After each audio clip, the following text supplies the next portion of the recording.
Irmãos, nós queremos pedir a você que abra o texto bíblico que se encontra no Evangelho de Mateus, capítulo 21.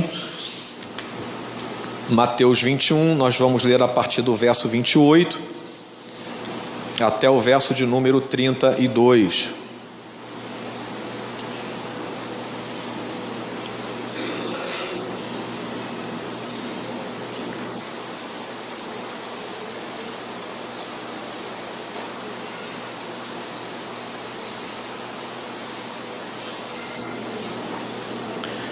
Mateus 21, de 28 a 32. Eu convido a congregação a se colocar em pé.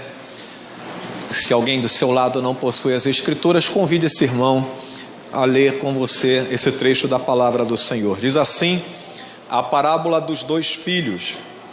E que vos parece? Um homem tinha 2 filhos. Chegando-se ao primeiro, disse: Filho, vai hoje trabalhar na vinha. E ele respondeu: Sim, Senhor, porém não foi. Dirigindo-se ao segundo, disse-lhe a mesma coisa, mas esse respondeu: Não quero, e depois, arrependido, foi. Qual dos 2 fez a vontade do Pai? Disseram: o segundo. Declarou-lhe Jesus: Em verdade vos digo que publicanos e meretrizes vos precedem no reino de Deus. Porque João veio a vós outros no caminho da justiça e não acreditaste nele, ao passo que publicanos e meretrizes creram. Vós, porém, mesmo vendo isto, não vos arrependestes, afinal, para acreditardes nele. Amém? A igreja pode assentar, irmãos.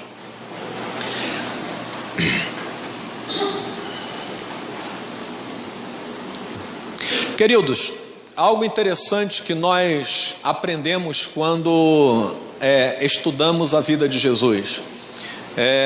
Jesus nunca pregou religião. Jesus tinha embates com os religiosos. E a grande diferença de Jesus para com aqueles homens é que eles praticavam a sua religião fazendo todos os ritos corretamente, segundo as ordenanças. Mas o que faltava naqueles homens era realmente um coração convertido. Faziam mais para mostrar aos outros que eram justos, que estavam no caminho correto, que estavam tomando a sua vida, ou tornando a sua vida mais pura e mais santa, fazendo aquilo que a lei dizia que eles deveriam fazer. E desprezavam aqueles que assim não agiam. Então, Jesus nunca veio criar ou estabelecer uma religião. Pelo contrário, quando nós olhamos e avaliamos e estudamos e nos debruçamos com o texto bíblico, nós vemos a preocupação de Jesus de aproximar o homem de Deus. Nós vemos a pregação de Jesus que falava sobre o reino de Deus, sobre a necessidade de arrependimento e sobre a necessidade de ter uma vida em sintonia com o Senhor.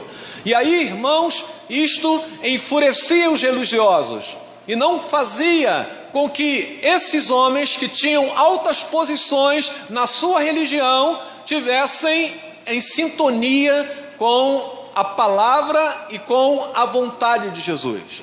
E é nesse sentido, irmãos, que Jesus conta esta parábola, porque é nesse momento de um grande embate com os religiosos, é nesse momento de um grande conflito com os religiosos, que Jesus levanta essa parábola falando de 2 filhos, um que primeiramente aceita o convite do seu pai, obedece e diz que vai para a vinha, mas depois não vai, e um outro que num primeiro momento rejeita a palavra do seu pai, mas depois volta a si, não é? Ou volta na sua decisão e decide fazer.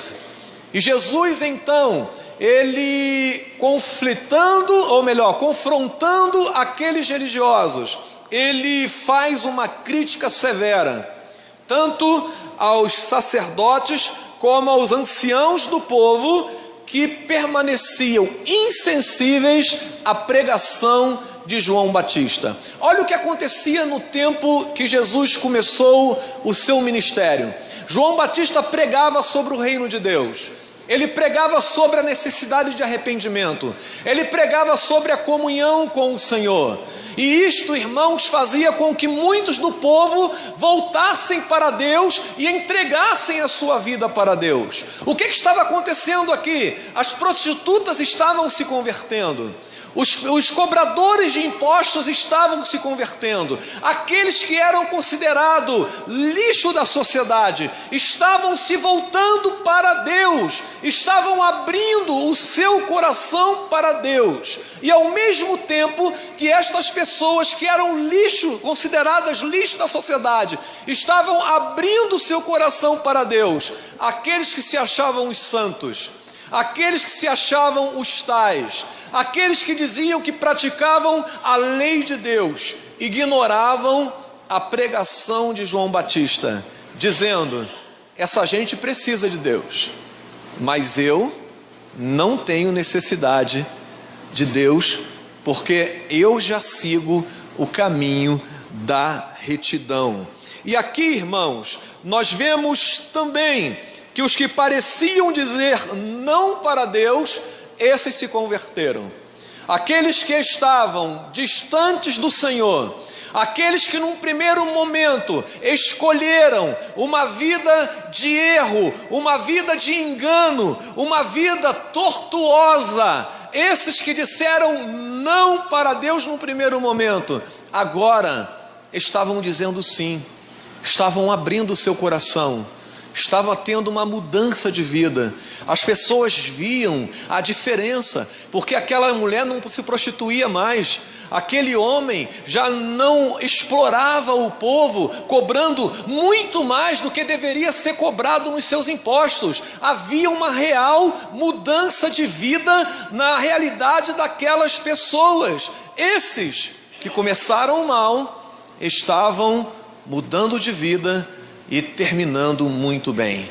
Mas aqueles que estavam no início da sua vida, que nasceram na palavra de Deus, que nasceram dentro de uma família que conhecia as leis de Deus, esses estavam dizendo para a pregação de João Batista: não precisamos de você, não precisamos disso, já somos aqueles que foram escolhidos por Deus, não temos o porquê mudar. E isso, irmãos, entristecia o coração de Jesus.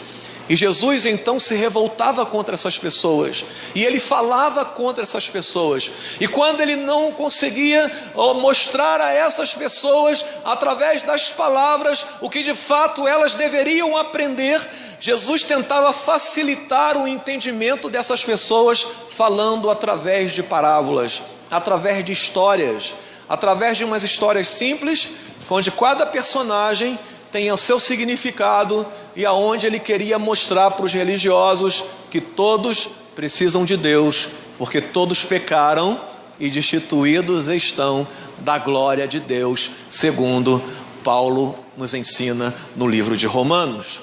Se todos pecaram, se todos estão carentes diante de Deus, então a mensagem de João Batista era uma mensagem pertinente, tanto para prostitutas, tanto para cobradores de impostos, como para aqueles que eram os líderes da religião e que faziam de tudo para se manter na sua integridade. Mas mesmo fazendo aquilo que a religião pedia, e todas as suas ordenanças, e todos os seus deveres, ainda assim eles se encontravam em falta diante de Deus. E aí Jesus, nesse contexto, ele conta esta parábola e mostra para todas as pessoas que estão ao seu redor que a realidade, irmãos, ela nos acompanha, e nós devemos então perceber que quando o texto bíblico fala sobre o pecado, ele está falando sobre uma realidade que alcança todos nós. Ninguém aqui pode dizer que não precisa de Deus.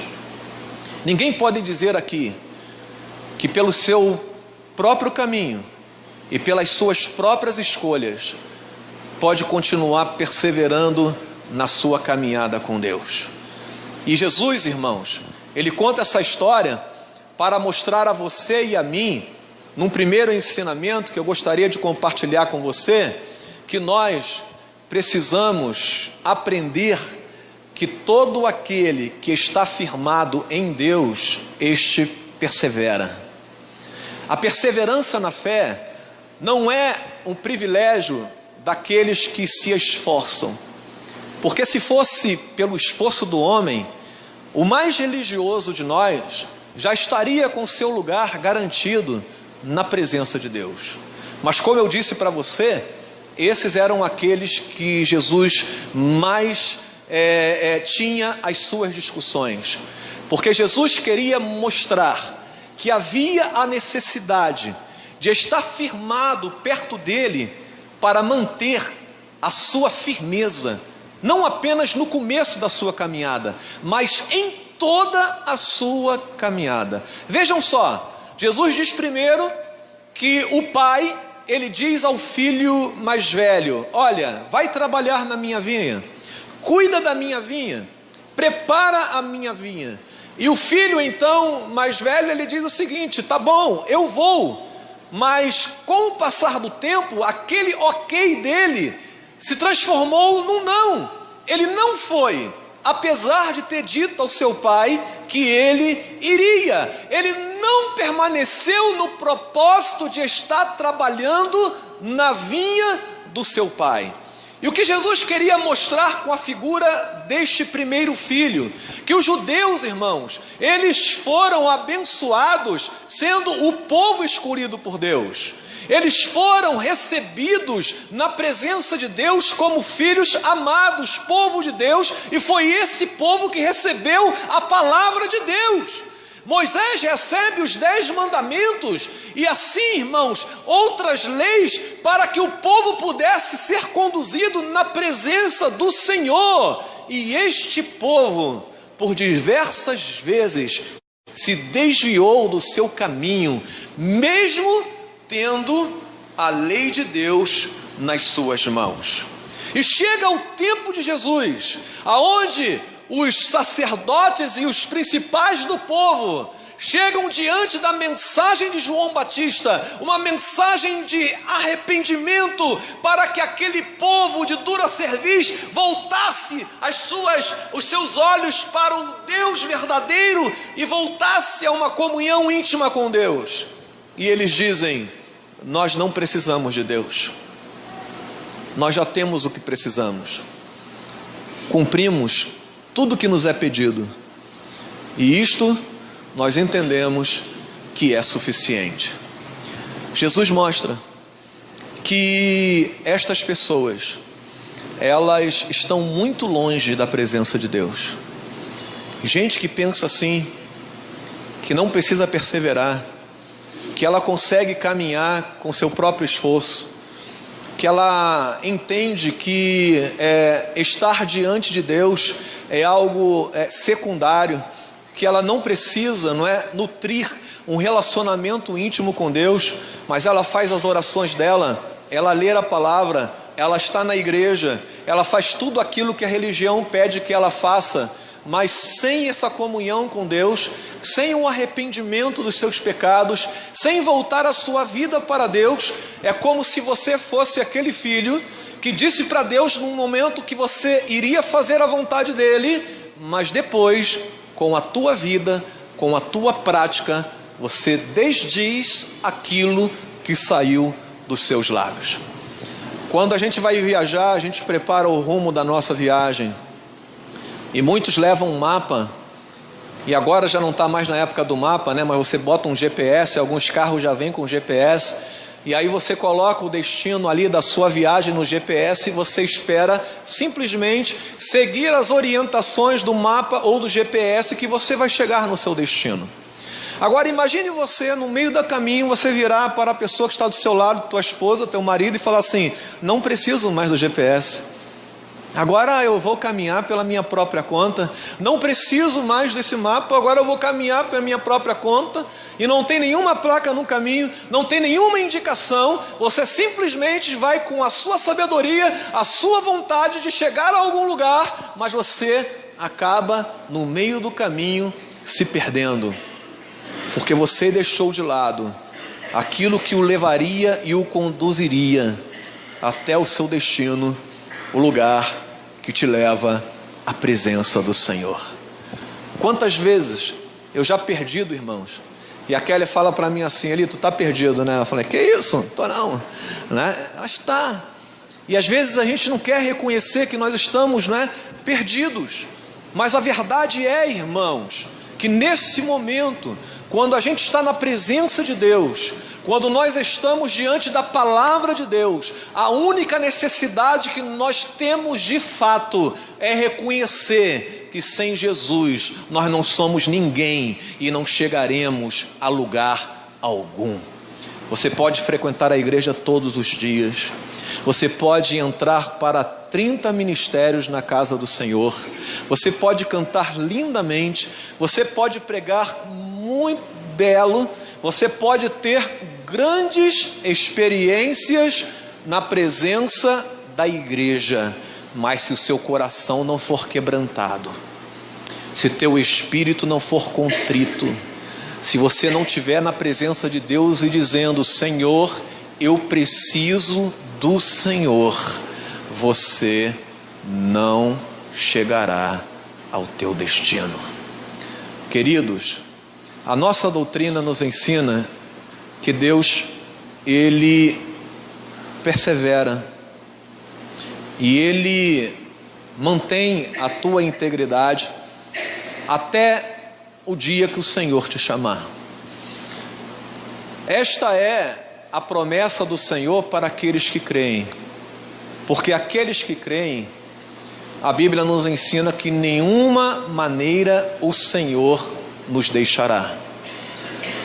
Mas há necessidade, irmãos, de nós olharmos para nós e perguntarmos: quem é que tem controlado as nossas direções ou o caminho que nós temos seguido? O povo de Deus precisa ser um povo que se arrepende constantemente, que sabe que se for deixado pela sua própria sorte, o seu entendimento é ir para aquilo que está longe da vontade de Deus. E se não for, irmãos, a graça de Deus sendo derramada sobre a nossa vida, fazendo com que a gente permaneça na sua presença, nós estaremos perdidos. Por isso é que Jesus levanta esta parábola e mostra para aqueles religiosos que nenhum serviço para Deus o agradará se o coração não estiver sendo oferecido em primeiro lugar no altar do Senhor. Você já ofereceu o seu coração no altar do Senhor? Talvez você esteja cansado pelo peso da religião. Talvez você esteja cansado com as ordenanças e os sacrifícios que você tem feito, tentando agradar a Deus. Mas quanto mais você faz, mais você desagrada a Deus. Porque o que Deus quer, irmãos, é aquilo que Ele sonda dentro do teu coração. Ele quer ver a sinceridade do teu coração. Ele quer ver esse espírito quebrantado, esse reconhecimento de que você não é ninguém na presença de Deus e que Ele é tudo diante de nós. E essa maravilhosa graça de ter um relacionamento do Deus que é tudo com aqueles que não são nada. Isso, irmãos, maravilhava o coração das prostitutas e dos cobradores de impostos. Ninguém se interessava por eles naquele tempo, somente aqueles que queriam tirar proveito. Mas Jesus vem com uma mensagem de graça. Jesus vem acolhendo aquelas pessoas. Jesus come com eles. Jesus vive com eles. Jesus transmite essa palavra de graça e aquelas pessoas recebem, precedido por João Batista, que pregava a mesma palavra, a necessidade de arrependimento e a mensagem de que o reino está próximo. Hoje nós repetimos esta mensagem para você. Há a necessidade de que você entenda que não é você que levará a tua vida até o teu destino final. Se você quer estar com Deus, deposite a tua confiança no Senhor, deposite a sua fé no Senhor, Deposite a sua esperança no Senhor, porque fazendo isto, eu tenho certeza de que o Senhor perseverará na tua vida. A tua fé será aquecida, você será mantido íntegro na presença do Senhor, e o Senhor agraciará você com estabilidade. Lembram do Salmo 125? Os que confiam no Senhor são como o monte de Sião que não se abala, firme para sempre. Esta é a imagem daquele que deposita a sua confiança em Deus.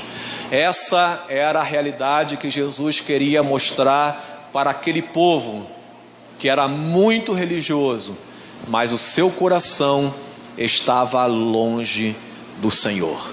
E uma segunda lição e última que eu gostaria de compartilhar com você nesta noite é que quando Jesus fala do segundo filho, daquele que primeiramente disse não, mas depois mudou de ideia e disse sim, e foi trabalhar, mesmo que a sua palavra no começo, a sua boca tenha declarado não, mas tua atitude e o gesto foi de sim.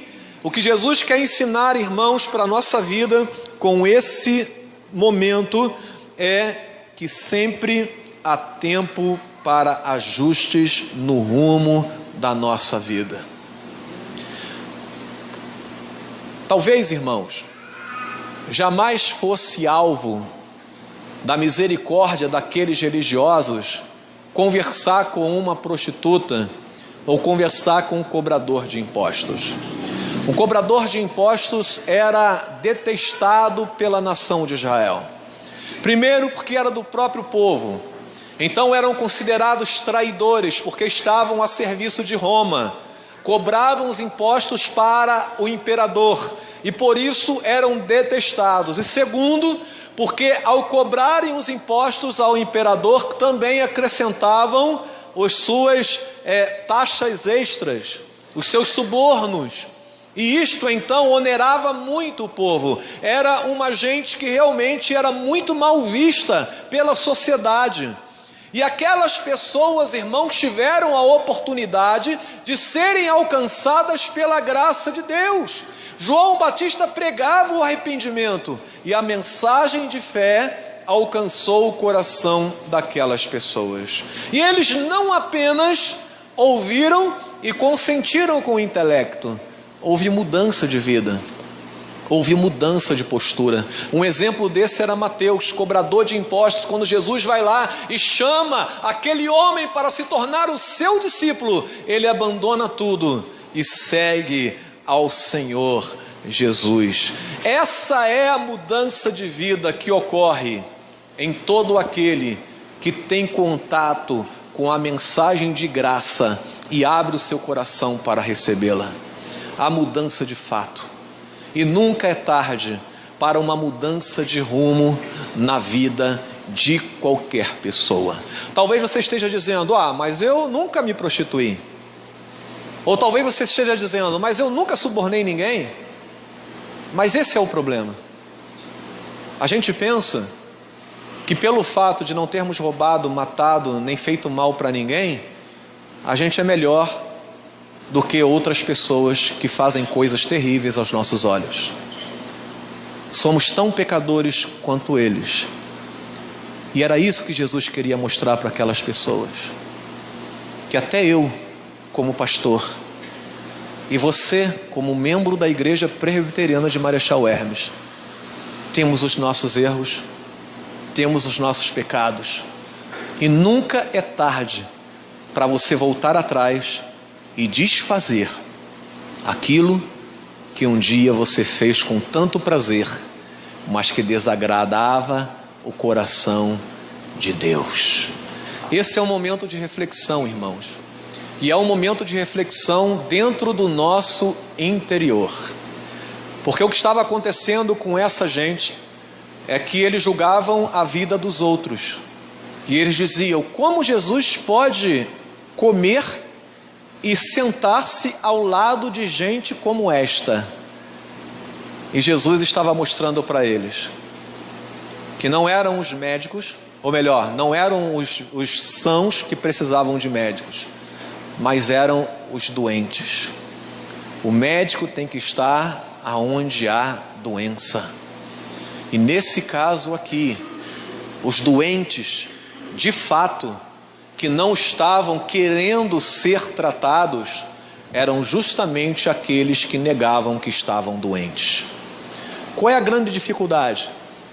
Quando alguém que nós achamos escória da sociedade entra e aceita Jesus, talvez você diga assim: poxa, que bom, ele precisava disso, ele precisava ter a sua vida mudada, que bom que ele entrou na igreja e ele se converteu. Mas o problema, irmãos, quando a gente faz isso, é que a gente acaba se transformando nos religiosos do tempo de Jesus, que apontavam para as prostitutas e para os cobradores de impostos e diziam: eles precisam, eu não. E hoje, Deus está mostrando para você que não é tarde para você rever atitudes, pensamentos e palavras que você já proferiu, já fez e que tem desagradado o coração de Deus. Quantas vezes você tem ferido alguém? Quantas vezes você já provocou a ira de alguém? Quantas vezes você já, através de uma atitude tua, alguém retrocedeu na fé e disse: nunca mais eu vou entrar naquele lugar, nunca mais eu vou frequentar aquela igreja, nunca mais eu vou cultuar a Deus com aquela gente. Irmãos, nós somos aqueles que devem aproximar as pessoas de Deus e não afastá-las. E o que esses religiosos estavam fazendo era exatamente isso. Estavam afastando aquela gente de Deus, quando na verdade os maiores doentes eram justamente aqueles que negavam a sua doença. Essa é uma realidade que nós podemos encontrar hoje. A Bíblia diz: todo aquele que diz que não tem pecado é mentiroso. Todo aquele que diz que não tem pecado é mentiroso. Mas a Bíblia também diz o seguinte: que se nós confessarmos os nossos pecados, Ele é fiel e justo para nos perdoar os pecados e nos purificar de toda injustiça. Nunca é tarde para você mudar o rumo da tua vida. Deixe de ser religioso. Deus não quer que você siga uma religião. Deus quer que você tenha um relacionamento muito pessoal com Ele, aonde Ele seja suficiente para alimentar a tua vida. E quando você perceber isto, você vai ter sim a necessidade de uma família na fé, mas não de pessoas que seguem uma religião, mas de gente que tem fome e sede de Deus como você. Essa é a palavra de Deus para o teu coração. E eu termino dizendo, irmãos, que a Bíblia diz no livro de Apocalipse, diz assim: quem tem ouvidos, ouça o que o Espírito diz à igreja. Essa é a palavra de Deus ao teu coração. Vamos orar? Feche teus olhos, vamos aplicar esta palavra às nossas vidas. Pai, louvado seja o teu nome, porque tu enviaste o teu Filho Jesus ao mundo. E obrigado, Senhor Jesus, por ser Senhor Deus, porque Jesus é o motivo da nossa canção. Jesus é o motivo e a razão de nós estarmos aqui hoje neste lugar. Ó Senhor, não permita que sejamos aqueles que se acham autossuficientes. É um erro, porque não perseveraremos. Os nossos sacrifícios,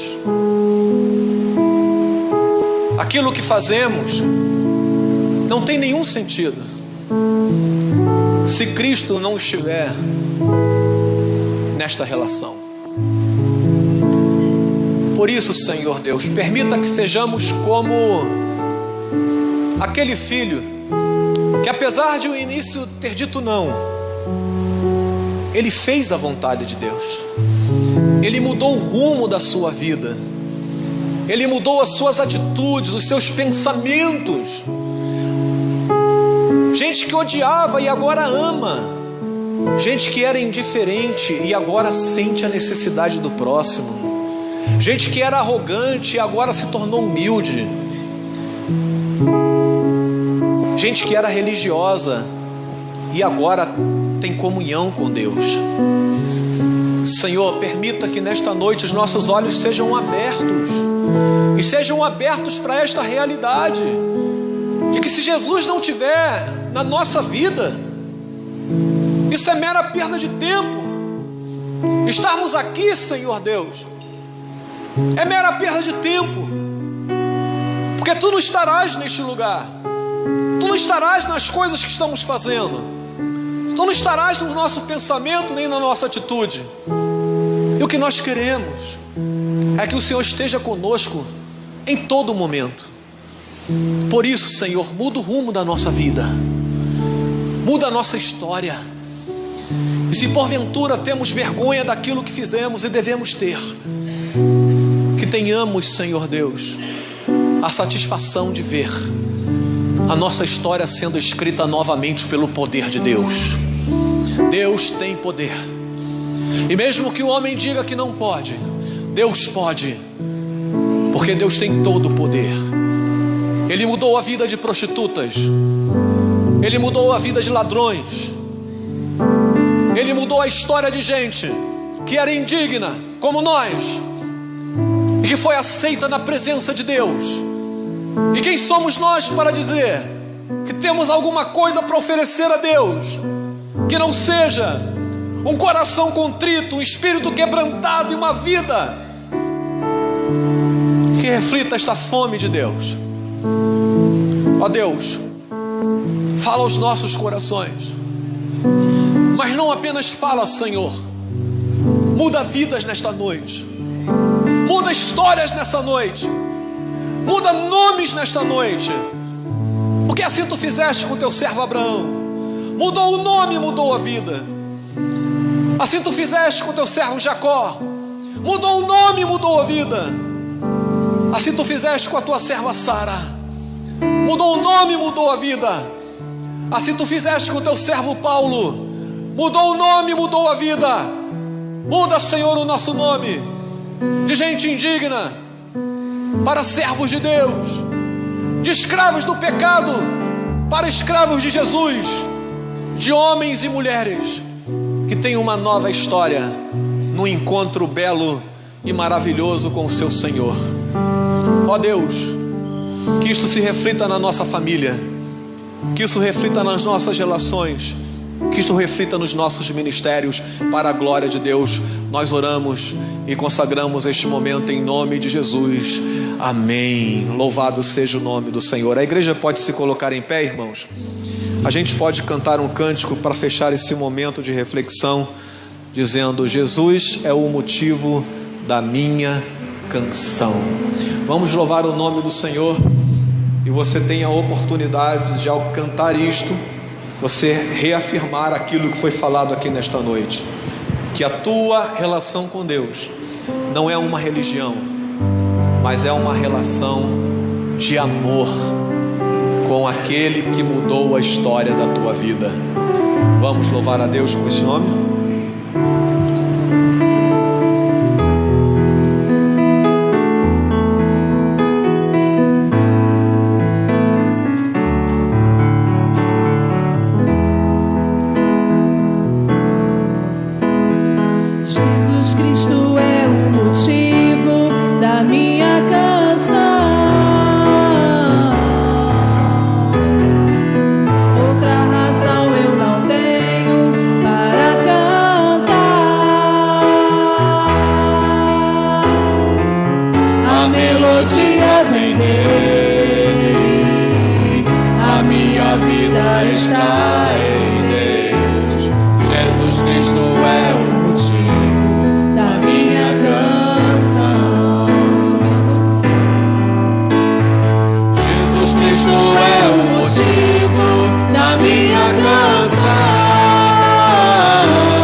Amém. minha vida está em Deus. Jesus Cristo é o motivo da minha canção. Muitas razões para viver, muitas razões para morrer, muitas razões para dar amor. Nem sempre se sabe os porquês, a vida passa com rapidez, cada momento aproveitarei para dar minhas canções, oferecer minhas orações.